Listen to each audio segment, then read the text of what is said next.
ဖြစ်ရေးဆိုတာပြည်သူတွေပေါ်မှာတည်တယ်အဖွဲ့တစ်ခုပေါ်မှာဒီမိုကရေစီနိုင်ငံဖြစ်ရေးဆိုတာပြည်သူတွေပေါ်မှာတည်တယ်အဖွဲ့တစ်ခုပေါ်မှာလည်းမတည်ဘူးလူပုဂ္ဂိုလ်တယောက်ပေါ်မှာလည်းမတည်ဘူးခတ်တော်လို့ပြောရင်ကျမပေါ်မှာလည်းမတည်ဘူးပြည်သူတွေပေါ်မှာတည်တယ်ဖြစ်ရေးဆိုတာပြည်သူတွေပေါ်မှာတည်တယ်အဖွဲ့တစ်ခုပေါ်မှာလည်းမတည်ဘူးလူပုဂ္ဂိုလ်တယောက်ပေါ်မှာလည်းမတည်ဘူးခတ်တော်လို့ပြောရင်ကျမပေါ်မှာလည်းမတည်ဘူးပြည်သူတွေပေါ်မှာတည်တယ်ဘာဖြစ်လို့လဲဆိုတော့ကျမပြည်သူတွေပေါ်မှာတည်တယ်ပြည်သူတွေပေါ်မှာတည်တယ်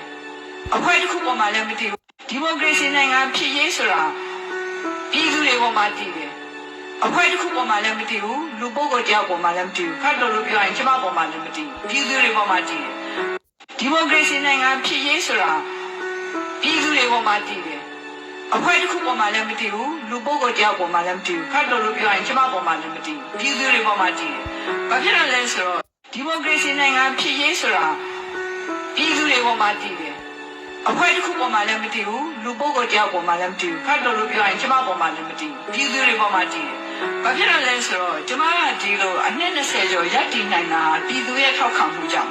ပြည်သူရဲ့ယုံကြည်မှုကြောင့်ပဲနောက်ပြီးတော့ကျမရဲ့ပြည်သူပေါ်မှာထားတဲ့ယုံကြည်မှုကြောင့်ဖြစ်တယ်ကျမတို့ရဲ့နိုင်ငံသူနိုင်ငံသားတွေဟာဒီနိုင်ငံကိုတိုးတက်အောင်လို့လုပ်နိုင်တဲ့အရေးချင်းရှိတယ်ဆိုတာကိုကျမယုံကြည်တယ်အဲ့ဒီယုံကြည်ချက်မရှိရင်ကျမဒီအလုပ်လုပ်မှာမဟုတ်ဘူးဘာဖြစ်လို့လဲဆိုတော့ကဲဆိုတော့ကျမတယောက်ထဲရပဲဒီခါလေးဖြစ်စေဆိုပြီးတော့ဖြစ်အောင်လုပ်ပြီးတော့ဒီမိုကရေစီရအောင်လုပ်နိုင်တယ်ပဲဆိုတော့ဆက်ပြီးတော့ထိမ့်သိမ်းသွားမှာပြည်သူတွေပဲကျမလည်းအိဋ္ဌတရားအရာဒီနေ့တစ်ချိန်ခါမှာရှိတော့မှာမဟုတ်ဘူးအဲ့ဒီတော့ဒီလိုအချိန်ခါမှာဆက်ပြီးတော့ထိမ့်သိမ်းနိုင်မဲ့ပြည်သူတွေရှိမှလုပ်ရကြုံတော့မှာဒါကြောင့်ကျမဒီမိုကရေစီလှုပ်ရှားမှုမှာဘယ်တော့မှစိတ်ကမငြိမ်းမရိုင်ပဲ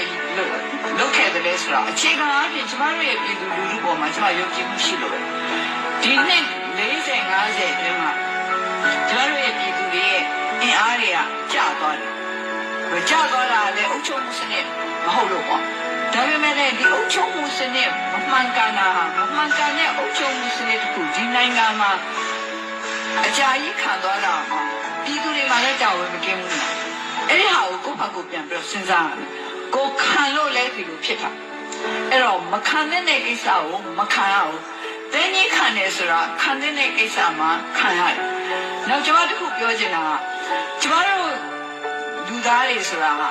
ကိုယ်ကနေပြီးတော့ကြောနိုင်တဲ့အချိန်ခါမှာနည်းနည်းကြောကျင်တယ်။ဟိုအခွင့်အရေးယူခြင်းနဲ့အာဏာပြခြင်းနဲ့အင်အားပြခြင်းနဲ့အဲ့ဒီလိုစိတ်ဓာတ်တွေ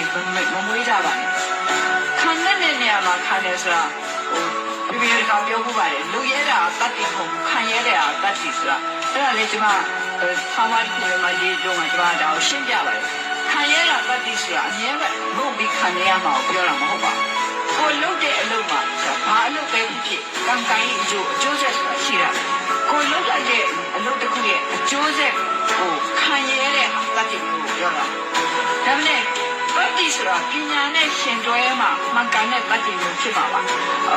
ပညာနဲ့မရှင်တွဲလို့ရှိရင်မယူရပဲဖြစ်ပါမယ်ဒီမိုကရေစီနိုင်ငံဖြစ်ရေးဆိုတာပြည်သူတွေပေါ်မှာတည်တယ်အဖွဲ့တစ်ခုပေါ်မှာလည်းမတည်ဘူးလူပုဂ္ဂိုလ်တယောက်ပေါ်မှာလည်းမတည်ဘူးခတ်တော်လို့ပြောရင်ကျမပေါ်မှာလည်းမတည်ဘူးပြည်သူတွေပေါ်မှာတည်တယ်ငါဖြစ်ရေးဆိုတာပြည်သူတွေပေါ်မှာတည်တယ်အဖွဲ့တစ်ခုပေါ်မှာလည်းမတည်ဘူးလူပုဂ္ဂိုလ်တယောက်ပေါ်မှာလည်းမတည်ဘူးခတ်တော်လို့ပြောရင်ကျမပေါ်မှာလည်းမတည်ဘူးပြည်သူတွေဒီမိုကရေစီနိုင်ငံဖြစ်ရေးဆိုတာပြည်သူတွေပေါ်မှာတည်တယ်အဖွဲ့တစ်ခုပေါ်မှာလည်းမတည်ဘူးလူပုဂ္ဂိုလ်တယောက်ပေါ်မှာလည်းမတည်ဘူးခတ်တော်လို့ပြောရင်ကျမပေါ်မှာလည်းမတည်ဘူးပြည်သူတွေပေါ်မှာတည်တယ်